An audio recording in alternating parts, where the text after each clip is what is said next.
जय गजानन माऊली. तर स्वागत आहे आपल्या उद्यापन सिरीजमध्ये.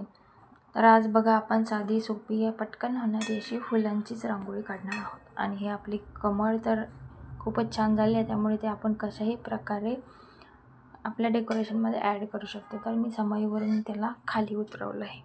तर बघा हे पांढरी फुलं असल्यामुळे मला खाली एक बॅकग्राऊंड कलर टाकावा लागला. पांढऱ्या फुलांची पावलं काढली आहेत आणि माझ्याकडे ऑरेंज येलो अशी झेंडूची फुलं होती, त्याच्या पाकळ्या मी वापरलेल्या आहेत. समयांमध्ये आपण जे आधी डेकोरेट केलं होतं मोतींच्या माळा वगैरे ते सगळं काढून टाकलं आहे आणि त्याच्यात फुलांच्या पाकळ्या यूज केलेल्या आहेत.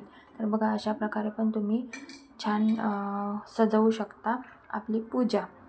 तर पूजेचं असं काही नाही आहे, पूजेला अगदी कमी वस्तूंमध्ये सुद्धा आपली पूजा खूप छान दिसते, कारण ती आपण मनापासून करत असतो आणि देवाच्या कुठल्याही गोष्टीला कारण नाही लागत छान व्हायला.